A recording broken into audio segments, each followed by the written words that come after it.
Good morning all, and it's a pleasure to welcome you here to this fourth inspirational workshop on quality assurance of science. The theme for this one is new currents in science and challenges of quality.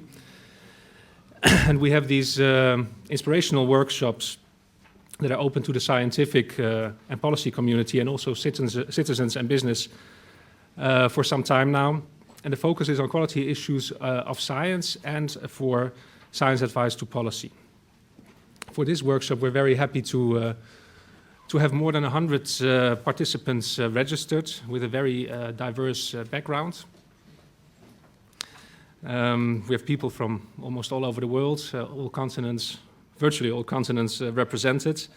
And also the occupational background is very diverse with academic scholars, and we're very happy to have the top scholars on science and technology studies and post-normal sciences here.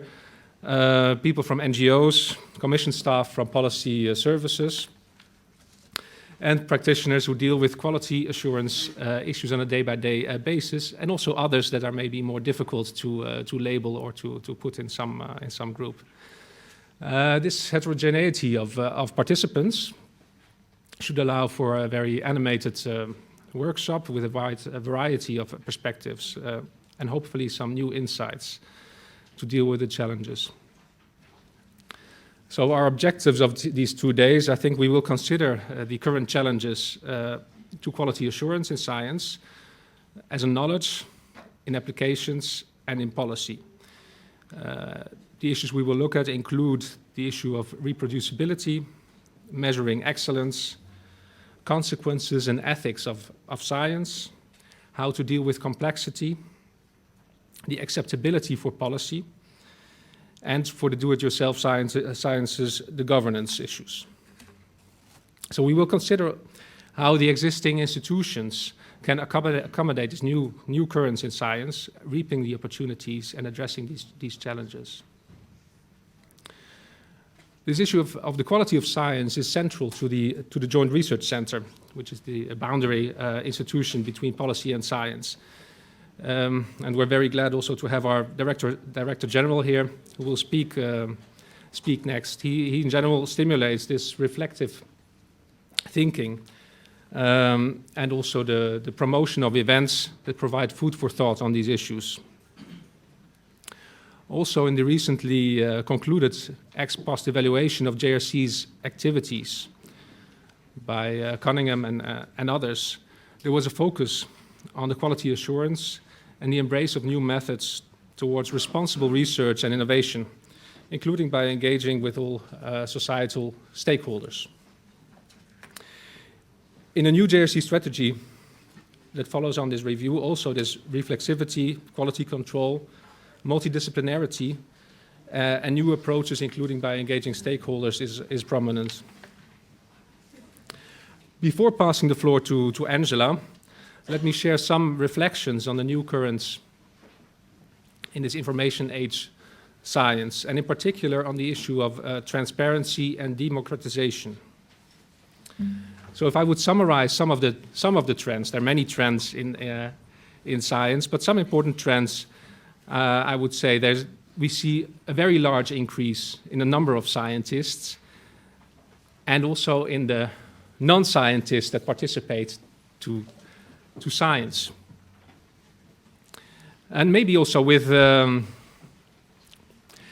production and services increasingly being delivered by machines, and maybe this transformation to the future, it could be possible that this fourth sector of arts and science will become ever more important in the future. A second issue is the availability of data. There's ever more data. Then there's new methods. And there's more sharing and transparency. Any research and data can be found now on the web by millions, which was not the case in the past. So that raises indeed some issues of a deluge of knowledge, quality issues, ethics, and others that we will discuss. But we can wonder whether these are trends that reflect a crisis in science or more a revolution in science and a democratization of science with great opportunities.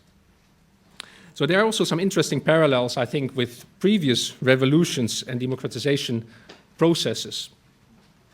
They often follow on a situation in which there's some monopoly of knowledge in a small group, be it the church, the royal court, or political or cultural elite. And then, generally, there's a technological breakthrough which allows increasing transparency and challenges to this monopoly of truth. One example is the French Revolution, nicely described by philosopher Habermas. There was a breakthrough in the information society also in the course of the 18th century that led to a public sphere on politics and culture. Examples of this public sphere, or the Öffentlichkeit, as Habermas calls it, include newspapers, journals, lodges, and coffee houses, where there was a critical mass of people that were passive outsiders before, and they increasingly debated and discussed issues and challenged the truth of the royal court. So that developed into new narratives. There's a multitude of parallels with these developments in the past, with this current process of democratization of science, I think. And the truth of the scientific elite is maybe being called into question. So that revolution turned into a crisis for the elite, and they lost their head. For society, it was maybe a step forwards. And a similar parallel can also be drawn with other revolutions, like the first crisis of the Catholic Church that came after the invention of printing and increased transparency on issues and challenges to narratives. So now maybe it's science's own turn to popularize and democratize. Current developments are sometimes called or dubbed Science 2.0. And while there maybe still are many bugs left in the software and flaws in its hardware, the massive increase in computing power, it should easily outperform Science 1.0, I think. And it's our task to detect these bugs and enhance this software. So this democratization of science should allow big leaps forward. If we look at the challenges of the quality of science today in that context and focus on the opportunities of enhancing the quality and the impact of science on society and policy, there's scope for raising the bar on evidence-informed policy. We can better than ever assess what works and what not, and we have tools to better estimate the impact of new policy measures. We also have better tools to engage stakeholders and inform and consult them. So there's scope for this big leap forwards if we can provide the right framework conditions and engage all stakeholder communities. So I hope that we will learn a lot these 2 days. Tomorrow at the end of day 2, we will have a policy panel with representatives of the JRC and policy services. I hope by then that we have some better understanding and some new insights. And ideally, we can come up with some lessons and possible actions and tools to deal with these bugs, these challenges, and that would be great. Now I pass the floor to Angela, and let me thank her and her team for the great job they did preparing and organizing this event, and also thank to the scientific committee that's helped shape the program. So I wish you an inspiring workshop.